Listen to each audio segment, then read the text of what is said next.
Đấy không phải. Đây, đây nha, nó có sơ đồ số đây này. Đấy, 1 thì anh ép cái này anh kéo xuống nó là 1. Đấy đúng rồi, kéo xuống là 1. Ok, bật xe trái.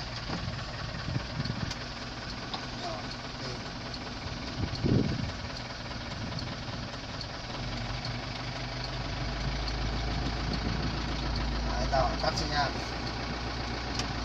Đây là nhìn lên qua đây là gương cầu này, đạp côn vào, nhìn gương cầu này, dừng đỗ trần nào. Đấy rồi, đã anh rồi. Tiếp bài 3. Đấy, bài 3 là anh nới côn lên nhá. Xong nhưng mà đến nơi là anh phải đạp cả côn ấn phanh vào. Đi số 1 đi. Đúng rồi, đi số 1 thôi, không phải đi số 2.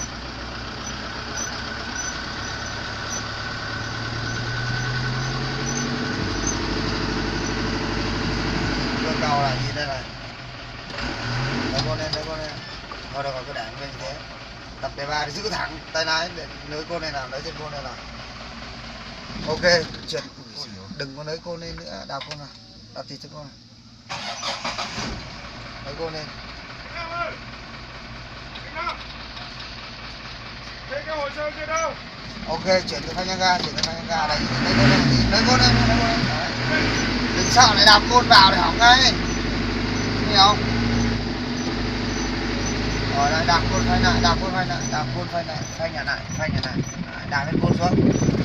Đấy, tăng từ 1 đến 2 nào. Đấy, đây này. Đây. Đạp lên côn xuống. Đó. Đây là côn này. Bỏ phanh nha.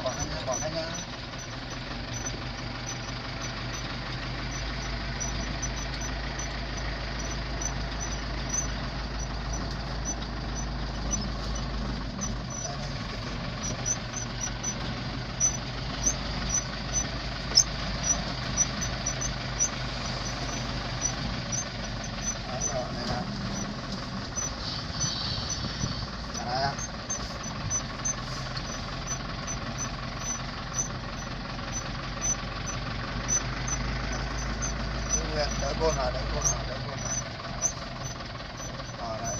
Đấy, côn này nào. Nhẹ nhẹ côn lên ga vào nhá.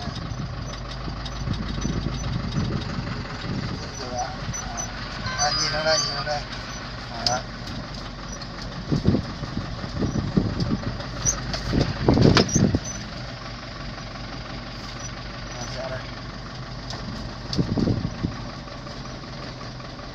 Đèo ga lên một chút. Đèo ga lên.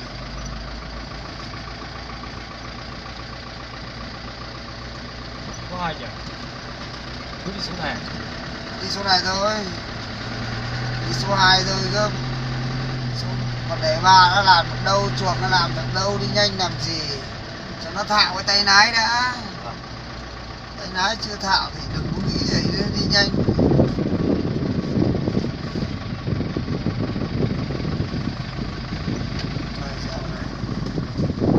Góc còn đang trèo lên là 30